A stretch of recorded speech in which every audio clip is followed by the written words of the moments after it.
એ વખતનો આખો ઇતિહાસ બતાવી દીધો બનારસનો મથરાનો કે મ્લેચ્છ લોકોનું રાજ. મહાપ્રભુજી ઇતિહાસની વાત નથી કરતા કે સામાજિક નિંદા નથી કરતા, પરંતુ કલિયુગના પ્રભાવની વાત કરે છે કે એ સમય આવો કલિયુગ હતો, છતાંય ભક્તિ દ્વારા વૈષ્ણવનું રક્ષણ થયું અને પુષ્ટિ ભક્તિ માર્ગ નિત્ય છે. તો આજે પણ વૈષ્ણવનું રક્ષણ થશે અને થશે. મ્લેચ્છા હવે મ્લેચ્છ લોકો, એ જમાનામાં મ્લેચ્છનો મતલબ થતો હતો બેડી જાતવાળા.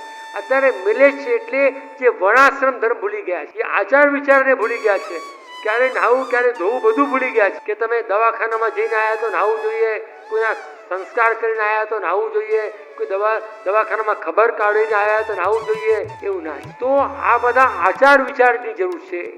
આ કેમ ભૂલી ગયા? તમે વિચાર કરજો કે કોઈ પણ દેવ હોય, પુષ્ટિ માર્ગ સિવાય કોઈ પણ દેવ હોય, એ દેવ તમે જ્યારે ઘરમાં રાખો છો પરંપરાથી, પણ એ દેવને તમે આચાર વિચાર ન પાડો, ટાઈમ ન પાડો, એઠા જૂઠાનું ધ્યાન ન રાખો, તામસી ભોજન કરો, ગલત વ્યવહાર કરો કુટુંબમાં ઘરમાં, તો એ બધા દેવ નારાજ શ્રાપ આપે. એટલે ગોકુળ કો કુલ દેવતા પ્યારો ગિરધરલાલ, આપણા ઠાકોરજી, સિન્હાજી, યમુનાજી, ગિરિરાજજી, વલ્લભ કોઈ દિવસ નારાજ થાય નહીં, પણ આપણે એટલી શુદ્ધતા અને પવિત્રતા તો રાખવી જોઈએ. આજ વલ્લભે કૃપા કરી કે આપણા ભારતની જો રક્ષા ખરેખર થઈ હોય ને તો પુષ્ટિ માર્ગ દ્વારા છે. કારણ કે બધા મર્યાદા માર્ગમાં બધા દર્શન કરવા તીર્થમાં જાય, મંદિરોમાં જાય, પણ ઘર તો આપણા લૌકિકના થઈ ગયા કે નહીં? ઘરમાં તો કોઈ નહીં. તમારા ઘરમાં વડીલ હોય તો તમને થોડી મર્યાદા આંખની શરમ રહે. ના, બા બેઠા છે, હો હજી દાદા બેઠા છે, આવું ના બોલાય. એની છેવટે એનો રૂમ તો બિચારાનો તમે અલગ રાખો કે ભાઈ દાદા છે ઠાકોર, ત્યાં તો આપણે આવું ન કરાય છે કે નહીં? વડીલ ના હોય તો બેફામ થઈ જઈએ, બરાબર? તો એમ ઘરમાં ઠાકોરજી બિરાજતા હશે ખૂણામાં પણ, તો આપણે થશે કે ભાઈ ઉત્સવ ક્યારે આવે છે. આપણે હાથ ધોયા વિના એ રૂમમાં ન જવાય, પગ ધોયા વિના ન જવાય. અરે ઠાકોરજી બિરાજે છે આપણા ઘરમાં. છોકરાઓ હોય તો અહીંયા ખોટું નહીં બોલવાનું, ખોટું નહીં કરવાનું, ગમે તે નહીં ખાવાનું, આટલી વસ્તુ જ આપણા ઘરમાં લાવવાની, ઊંચેથી નહીં બોલવાનું, સુંદર સુંદર રહેવાનું, સારું સારું બનાવવાનું, ઠાકોરજી ધરવાનું. અને આજે ભારતીય તહેવારો આપણે ઉજવવાના, આપણા ભારતીય વસ્ત્રો આપણે પહેરવાના. કેમ કે ઘરમાં ઠાકોરજી બિરાજે છે, તો એ રૂમ પડતી તો તમે ગંદુ નહીં જ કરો. ગમે ત્યાં લોકો ચપ્પલ પહેરીને રસોડામાં આવતા હોય, ગમે તમારા ફ્રીજ ખોલતા હોય, ગમે તેવા આવીને સંસ્કાર કરીને આવ્યા હોય તો સીધા ફ્રીજને અડે, માટલાને અડે. તો આ બધું તમે ઠાકોરજી રૂમ તો પવિત્ર રાખવાના છો, એ હું ગેરંટી તમારી લઉં છું. બાકી બધું તમારું ડ્રોઈંગ રૂમ, બેડરૂમ જે થયું જ થવા દો. તો ઠાકોરજીનું જે, ઘણા લોકો ઠાકોરજીને આ રૂમ નથી કહેતા, પાંજરું કહે છે. હવે વિચાર કરો, પાંજરામાં તો માકડું હોય. ઘણા મેં જોયા છે, કોણ આટલામાં બેઠા છે બધા એવા, હો નામ નહીં દઉં, પણ ઠાકોરજીના મંદિરને નિકુંજ કો, નંદાલય કો પાંજરું ન કહેવાય. પણ એવા છે આપણા ગુજરાતના કેટલાક ભાગમાં જે અમારું પાંજરું જુઓ ને, તમે પાંજરામાંથી બહાર છો, પાંજરું ક્યાં જવું? ઠાકોરજીના કંઈક પેલું જાળી લાગે ને, એ વાંદરું જાળીમાં હોય અને ભગવાનની જાળીમાં. એ પેલું એમ બોલે એ મારું પાંજરું આ રહ્યું, એટલે ઠાકોરજીને પાંજરું કહેવાય. કોણ બોલે છે મનમાં અંદર સમજી દેજો, મારે કહેવાની જરૂર નથી રહેતી. તો ઠાકોરજીના ઘરને ઘણા લોકો એમ કહે છે મારી હવેલી, અલ્યા ભાઈ અમે હવેલી ત્રાસી ગયા છીએ, ઘરમાં સેવા કરવા માંગી. તો આ નિકુંજ કહેવાય, આપણું નંદાલય કહેવાય, આપણા સ્વામીનું ઘર કહેવાય, એને પાંજરું ન કહેવાય. અને ગોપીનું ઘર એ મંદિર છે. તમે જુઓ, સ્થાપત્ય જુઓ, કેટલીક જગ્યાએ શ્રીનાથજીની આજ્ઞાથી જ ખાલી ધજા, કળશ એ સુદર્શન થયા છે. બાકી અમારા 7 ઘરોમાં કોઈ મંદિરની પ્રથા નથી. દેવાલયનું સ્થાપત્ય અને દેવ એ અલગ પ્રકાર છે. અને ઠાકોરજીને બિરાજવું અને મંદિરનો ક્રમ ન હોવો એ આચારનું ગ્રહ છે. તમે જો અમારા પુષ્ટિમારી કોઈ પણ વલ્લભના ઘરમાં આવું નહીં. કેમ કે અમારું આચારનું ઘર આ શ્રીનાથજીની આજ્ઞાથી આ બનાવ્યું છે કે મારે જગતનો ઉદ્ધાર કરવો છે, કદ સંબંધ શું આવો અને પછી વલ્લભના શરણે મૂકવા છે. તમે જુઓ, આજે પેલા તો વલ્લભ પાસે લોકો સીધા આવતા, હવે અત્યારે શ્રીનાથજી દર્શન કરે, શ્રીનાથજીને જુએ તો આ કયા ધર્મના ભજન? રામાનુ સંપ્રદાયના તિરુપતિ બાલાજી છે, જગન્નાથજી અલગ છે, દ્વારકામાં અલગ છે. તો શ્રીનાથજી તો ક્યાં પુષ્ટિ ભક્તિ માર્ગના દેવાદિદેવ છે, એમ તો પુષ્ટિ માર્ગમાં આવું છે કે નહીં? તો એવી રીતે હવે શ્રીનાથજી વૈષ્ણવોને મોકલે. તો અહીંયા આપણા ઘરની શુદ્ધિ જો રાખવી હોય તો ઠાકોરજીને ઘરમાં પધરાવવા પડશે. આશ્રય એટલે કે કોઈને સહારે જવું, કોઈને પોતાના કરવા, કોઈનો સહારો આપવો, યા કોઈના આશ્રય જવાની પ્રક્રિયા કરવી. એટલે આપણા ઘરમાં ઠાકોરજી હોય તો આપણે એને, જેમ તમને કહું કે આપણે મનની કોઈ મૂંઝવણ હોય તો આપણી મિત્રને પતિ કે પત્નીને એકાંતમાં જાહેરમાં ના કહીએ. હવેલીમાં કે મંદિરમાં જઈને આપણે આપણું દુઃખ ભગવાન આગળ બોલવા જઈએ તો પેલો જાપટી હોય કાન પકડીને કાઢી મૂક્યા તો ગાણા થયા છે. પણ એવા દુઃખ દર્દ આપણા હોય છે. ભલે ઠાકોરજીને દુઃખની વાત ન કહેવાય તો અન્યાસરે કરવો પડે એવી સ્થિતિ આવી જાય તો પોતાની મનની વાત પોતાના ઠાકોરજીને કરી શકાય. જાજો.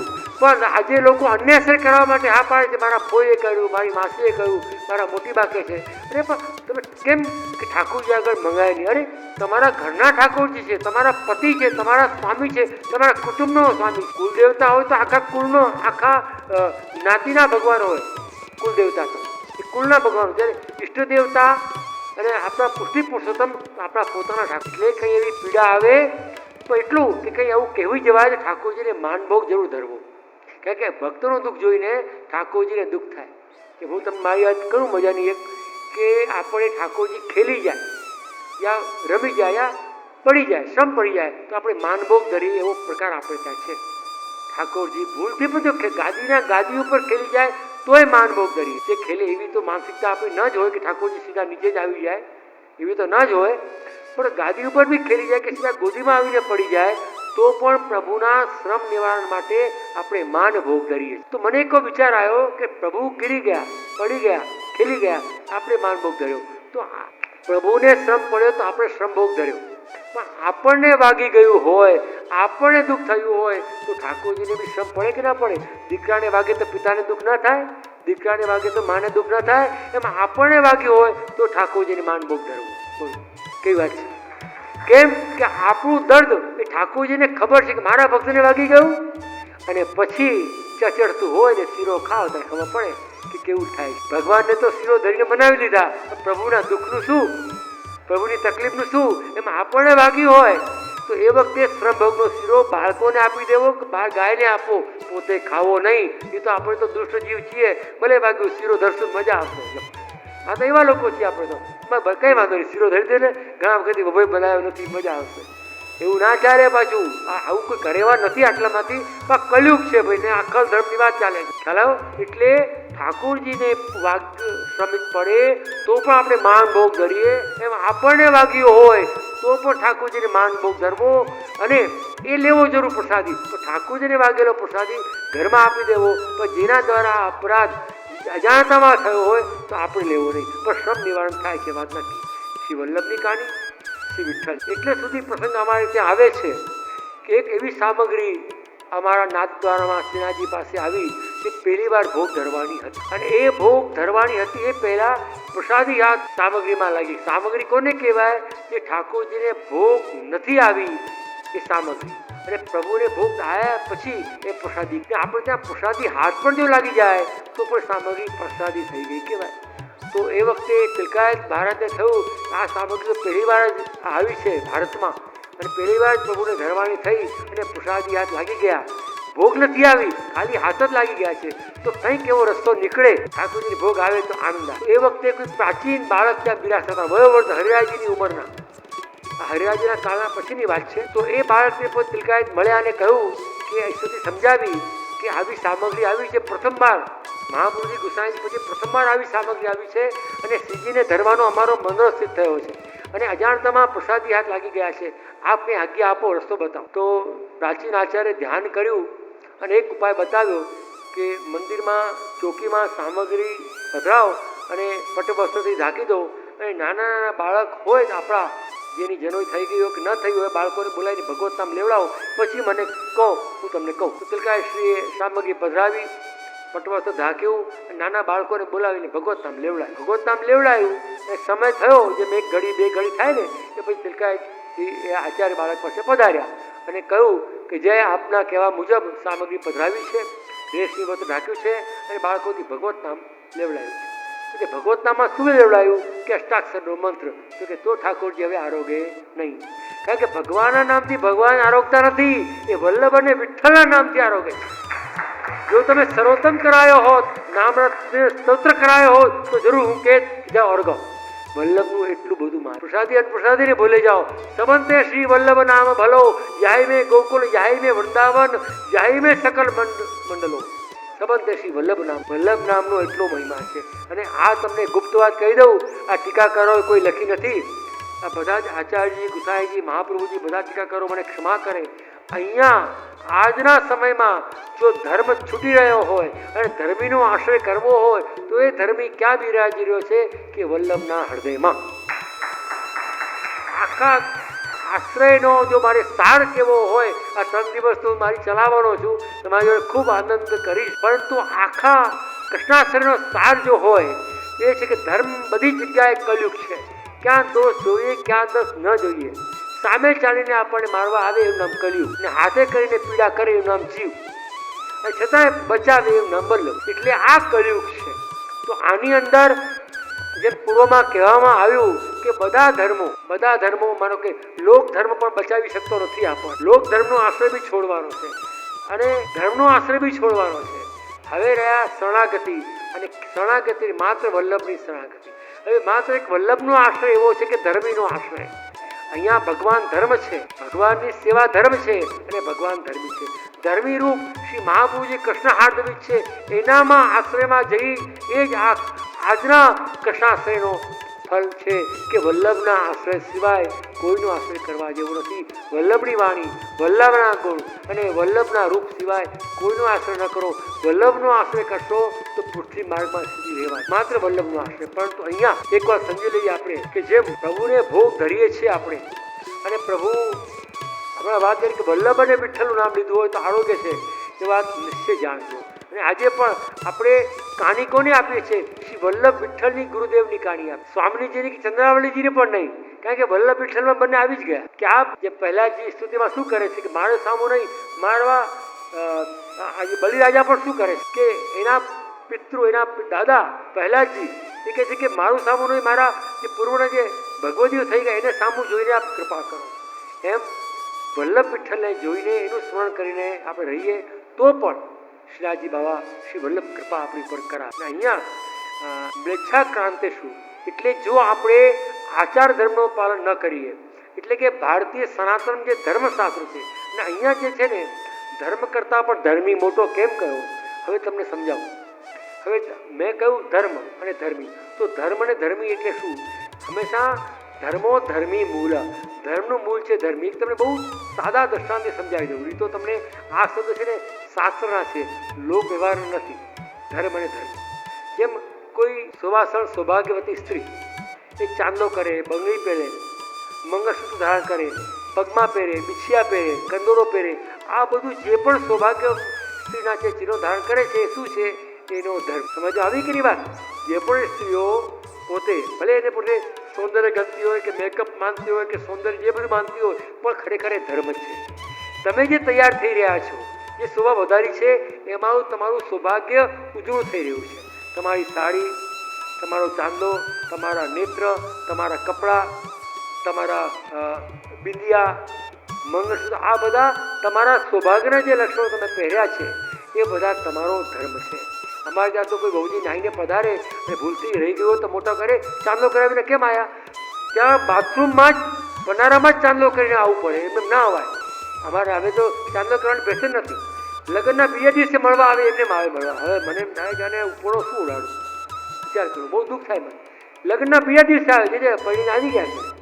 હવે પડીને આવ્યા છે કે રાત્રે લડીને આવ્યા છે એવું ભેમ થઈ જાય ઘરમાં, મનમાં ભેમ થઈ જાય કે સુવાસણથી પહેલે દિવસે ચાંદલો ના કર્યો. આવી ફેશનનો વિસ્તાર ના થાય સારું. તો તમે જે સૌભાગ્યવતી સ્ત્રીઓ જે સૌભાગ્યના ચિહ્ન ધારણ કરો છો એ તમારો ધર્મ છે, પણ શોભે છે કોના વડે? ધર્મી કોણ? કે તમારો પતિ. તમારો પતિ ધર્મી છે તો એના માટે તમારો ધર્મ છે. જો ધર્મી ના હોય તો જે વેધવેના જે લોકો વસ્ત્ર પહેરે છે, જેના પતિ નથી હોતા, એ બી છોડે છે કોના માટે? તો કે પતિ માટે. પહેર્યું કોના માટે? તોય પતિ માટે. એ છોડ્યું કોના માટે? તોય પતિ માટે. એટલે પતિ ધર્મી થઈ. એમ આપણા ઠાકોરજી ધર્મી છે. એ સેવા શું છે? તો કે ધર્મ. હવે સેવા કરીએ પણ ઠાકોરજી દુઃખ થાય એવી રીતે સેવા કરીએ, ક્લેશ થાય એવી રીતે સેવા કરીએ. ઠાકોરજી વધારે ભૂખ્યા એટલે સેવા કરીએ. મારે તો 3 કલાક પાઠ જોઈએ, પાઠ કરી પછી રાજભોગ સરાવીશ.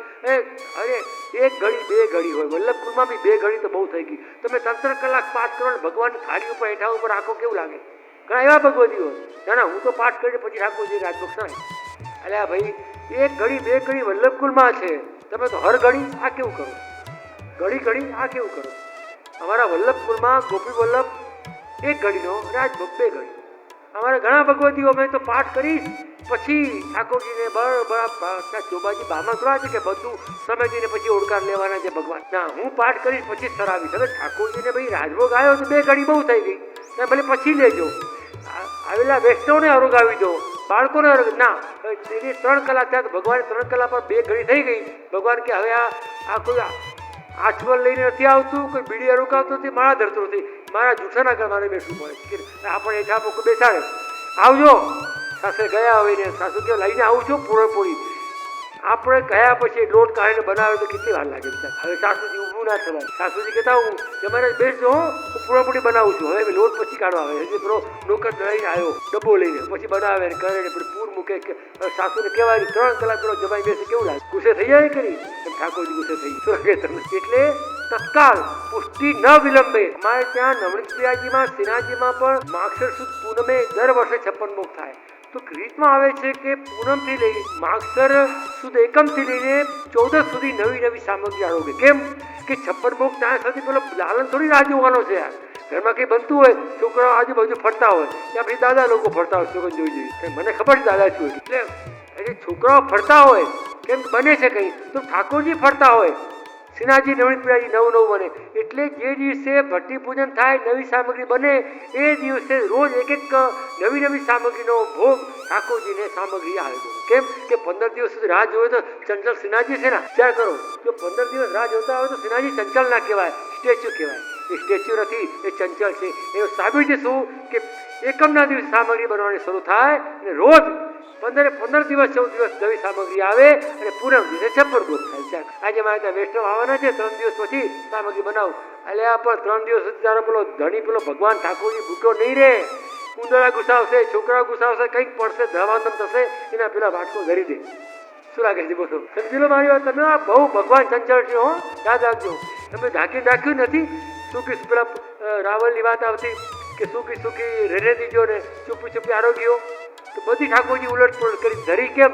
જે ધરી હું આરોગવાનો છું, જે ધરી હું આરોગવાનો છું. એટલે એવું ધરવું જે ઠાકોરજી જલ્દી આરોગે. એટલે આપણા ઘરમાં સામગ્રી બનાવીને અઠવાડિયાનો માલ મૂકી દીધો તો ઠાકોરજી અઠવાડિયા સુધી રાહ જોવે નહીં. એ તમારો ધણી તમારા છોકરા રાહ જોવે તો ભગવાન તમે બાળવું માનો છો, એ નાનું કે સ્ટેચ્યુ માનું છો. આ સ્ટેચ્યુ કોણ માને? જે પ્રભુની સેવાને પ્રતિક ઉપાસના માનતું હોય. મર્યાદામાં છે કે આ સોપારી સેવા ગણપતિ પધરાવો, આ સોપારીમાં વિષ્ણુ પધરાવો, પૂજન કરો. આપણે ત્યાં પ્રતિક ઉપાસના નથી, આપણે ત્યાં સાક્ષાત પ્રભુ બિરાજે. એટલે જે બનાવો તરત ધરો. ધન્યવાદ. એટલા માટે અમારા વલ્લભપુરના ઘરમાં અમારું જે સ્ટોર રૂમો, જ્યાં અમારો ભંડારનો સામાન દાળ ચોખા કાચી સામગ્રી પડી હોય, ત્યાં પણ શ્રીનાથજીનું ચિત્ર રાખીએ. કેમ કે અચાનક આપણે ગ્રસ્તી છે, કોઈ મહેમાન આવી ગયું અને કંઈ બનવાનું છે, બપોર 2 વાગે આવે, શું કરવું? ઠાકોરજી તો પોળી ગયા હોય અનોસરમાં, સસેન થઈ ગયા હોય, તો એ વખતે કંઈ બનાવીએ તો પણ શ્રીનાથજીની દ્રષ્ટિ તો પડે. દરેક વૈષ્ણવે પોતાના સ્ટોરમાં શ્રીનાથજીનું ચિત્ર રાખવું જોઈએ. અનોસરમાં કોઈ ભક્ત આવી જાય, કોઈ સગો આવી જાય તો ઠાકોરજીની દ્રષ્ટિ તો પડે. આપણી બુદ્ધિ સુધરી તો પેલાની બી સુધરે. એમ પેલા તો સુધરેલા જ આવવાના છે કે વૈષ્ણવ તરીકે આટલી મદદ તો કરીએ. આપણે પ્રસાદ આપીએ તો બુદ્ધિ કેમ ના આપીએ? ના પ્રસાદ લીધા નહીં જવા દઉં. અમારે કપેલા બેન જેવા હોય પ્રસાદ લીધા જવા જ ના દે. તો એને બુદ્ધિનું દાન પણ આપવું હોય ને, હજુ કહેજો ના આ પ્રસાદ લે, પણ ઠાકોરજીનો આ પ્રસાદ છે, નવી સામગ્રી બની છે આપો. 3 દિવસ રાહ નહીં જોવાની, નવી સામગ્રી વૈષ્ણવ આરોગવાની. વૈષ્ણવ જ્યારે આરોગે તો લાગે મારા વલ્લભ પ્રસન્ન થઈ ગયા છે. આ છે પુષ્ટિ ભક્તિ માર્ગ. આ તો ઘરના છોકરાઓથી સંતાડી દે, એ ઉંદરા ખાઈ જાય, એવા ભગવતી જોયા. સાનું માનું કરે, છોકરા અમને ખબર પડે બોલે આ ચીડિયા ખાઈ જશે તો પછી ઉંદરા ખાઈ જાય, પછી એવી ઉંદરની ભોગ ઠાકોરજી ધરે. ભાઈ આવું શા માટે કરો છો ભાઈ? આપણે કોઈ આવું નથી કરતા. સમજવાની વાત છે, સુધરવાની વાત નથી, સમજવાની વાત. આવું કોઈ તોફાન આપણે બાલ લીલા ઠાકોરજી કરે શોભે, આપણને ના શોભે. ઘણા લોકો બોલે આજે તો મારો હિંડોળો છે, આજે તો મારો અન્નકૂટ છે, જે મારા પલના. અલે દાદા તમે 80 આસપાસ થયા, હવે તમે પલનામાં શોભો ખરા? તો શું કે મારો પલનો છે? તમે ઘરમાં હિંચકા બેસો છો ને તો છોકરાઓ ઉતારી દેશે. બાપ દાદા ત્યાં બેસો, મારે પેપર વાંચું. મારો અન્નકૂટ. અરે દાદા સાહેબ ખીચડી અપસ્તી નથી, તમારો અન્નકૂટ બોલવાનો બાપ, મારો હિંડોળો. હવે પેલા તમે છોકરા વગરે હિંડોળે બેસવા દો. હવે તમે અહીંયા શોભો છતાં બોલે આજે તો મારો અન્નકૂટ છે, હો આજે તો મારો પલ્લો છે, આજે મારો રાજભોગ. રાજભોગ આઈસ્ક્રીમ પસતો નથી તમને બાપા, રાજભોગ ક્યાંથી કરાશે?